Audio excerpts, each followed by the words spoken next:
Just in November 2023, the Secretary General of the Histrudat, someone by the name of Arnon Bar David, went to Elbit Systems in Israel and signed bombs. This is his picture saying greetings from the Histrudats and the workers of Israel. No labor organization in the world should have any connections with a labor organization that has ties to genocide. The Canadian Labour Congress, which is the highest labor organization here, largest federation of unions, still had ties with the Histrudat, and they still meet with them in 2024.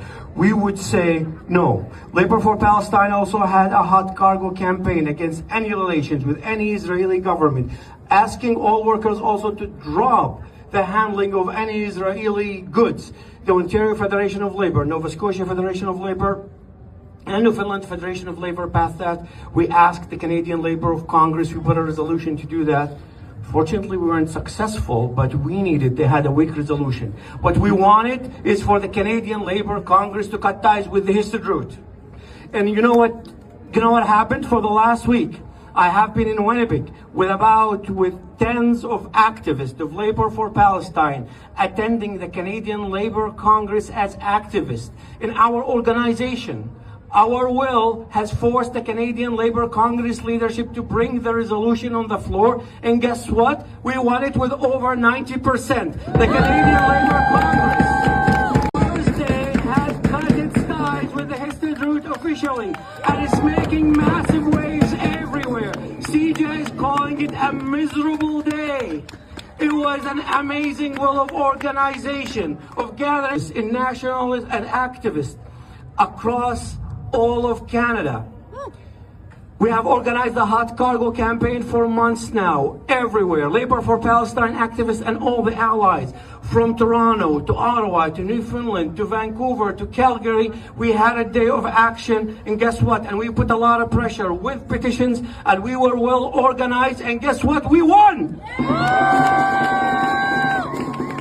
The leaders of the labor movements in here in Canada, they were not always on the right side. They were not on our side, but the will of the members and the activism has forced them to do. And it wasn't just our activists who spoke. Our activism has got to the point that those labor leaders came to the floor and spoke for the resolution. First, I want to thank all the activists who have been part of this campaign, which is ongoing. All the Labour for Palestine activists who haven't slept for nights trying to get this done and doing the hot cargo day of action everywhere for months. I want to thank all of those. Just also special thanks goes to our Palestinian friend, the president of the Waterloo Area Council, Ramzi Abdi, who had the first speech that got us actually going. And also I'd like to thank our friend Alex Silas, from the vice president from PSAC, who was with us here in a lot of the marches. And hey, Alex is here. Alex had the first speech that got the ball rolling. Thank you, Alex, for an amazing bilingual speech. Also thank Bert London, the president of Nakba, for speaking for the resolution.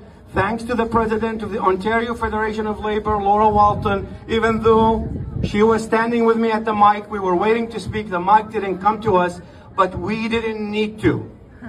The Canadian Labour Congress overwhelmingly did not fall to the Zionist lies anymore.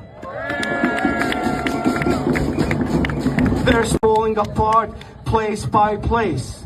The will of the people, the will of the members, the workers in Canada have said no. No to genocide. No. We will cut ties with this genocidal organization. Free, free. Free, free. Free, free. My friends, I'm going to end by saying, if you are unionized, if you work at any place that is unionized, please come and talk to us. Come to Labour for Palestine.